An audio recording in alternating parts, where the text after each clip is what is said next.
I want to talk a little bit about the Constitution, the Declaration of Independence, the American Revolution, and also some related sort of natural rights and other stuff. Okay, so basically, if you've seen my other video, I don't believe in natural rights. I don't even think the term makes any sense. I think it's just sophistry. So people who want to say, well, look at the Declaration of Independence and the Constitution has all these great natural rights. Well, it certainly does make a bunch of references to some sort of confused pseudo-philosophy about... it's really just a secularization of Christian theology and certain liberal theologies that existed at the time. So that doesn't matter to me.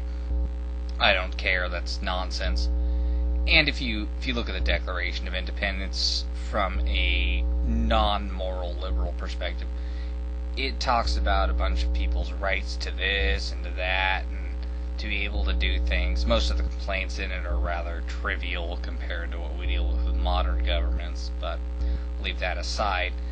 They're just talking about, how they have this right to liberty, and they have this right to throw off some sort of tyranny, which sounds okay, except they leave out most of the really important parts, which are property and a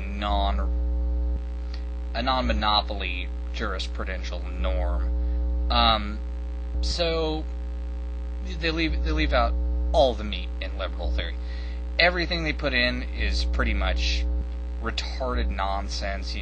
Natural rights and magical sky beings give us inalienable, liberties and so forth, and we have a right to expect life and liberty, which you don't. You don't have a right to those things in that sense that somebody else has to provide them for you.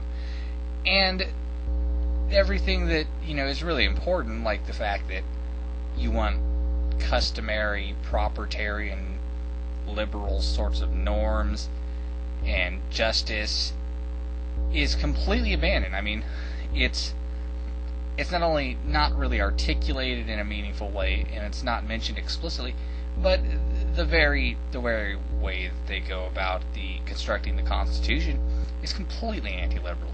I mean, it is logically inconsistent to have a centralized Republican state and then say, oh yeah, people have these liberal rights or these liberties that nobody can interfere with, because obviously you just enshrined interference into the Constitution. This is the real problem with classical liberalism. Their whole attachment to a sort of mystical, hand-wavy philosophy is problematic in itself. But this complete abandonment of what their supposed principles are in the first place. They throw over actual liberalism and liberties and property norms and stuff like that, and just say, oh, and then we've got this mysterious agency that can decide cases of conflict between everybody, including between people in itself, and that's somehow gonna work. It doesn't make any sense.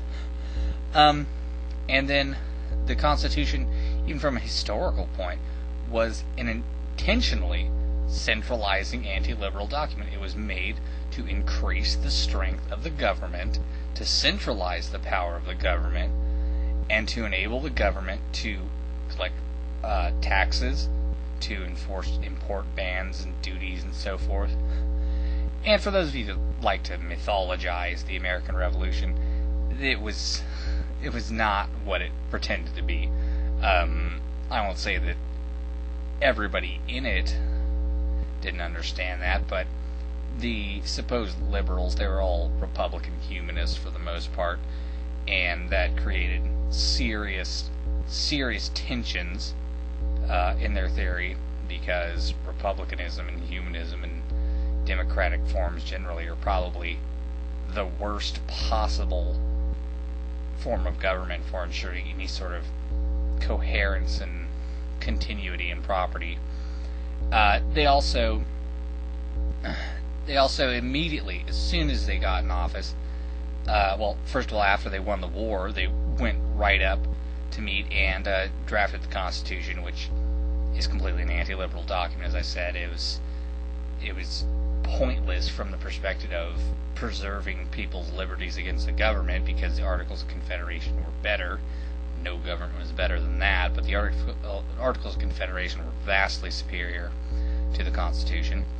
They also, as soon as they get into power, any of these people, immediately, the first administration, they suppress the Whiskey Rebellion, and then right after that, you get Adams, and he has the Alien and Sedition Act, which is one of the most tyrannical controls of information and public opinion that has really existed in a long time.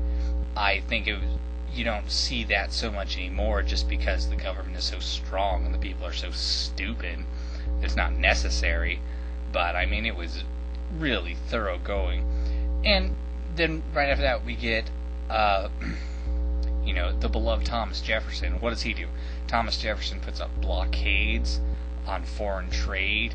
He illegally appropriates funds and buys this huge tract of land, which he adds on to the American Empire without any authorization.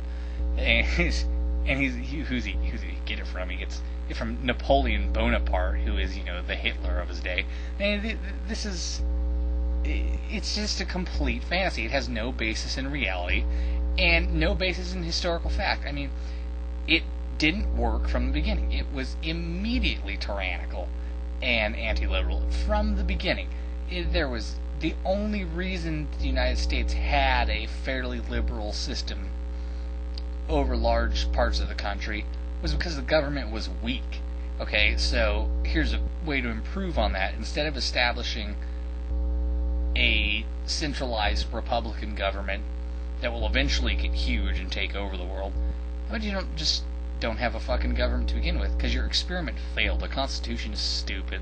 Declaration of Independence is nonsense. Things I complain about are hardly worth mentioning, given modern things. I would gladly live under King George instead of King Obama today, and it never could have worked. It was logically nonsense. It wasn't consistent from the point of view of liberal theory. It didn't make any sense from the point of view of political economy, and they should have known this. They should have known this. There was plenty of studies and histories and logical examinations of the consequences of various forms of democratic and republican governments that happened in the past. There were people who knew that if you put the powers of the government into one hand, you can't have a separation of powers in the same government. That doesn't work. I don't get this. It's just some sort of American thing, I'm guessing. It doesn't make any sense. There's no base for it, but people will get pissed off if you call them on this. They've got to suck off Thomas Jefferson every day, or they can't have their liberty nuggets. I don't know. Stupid.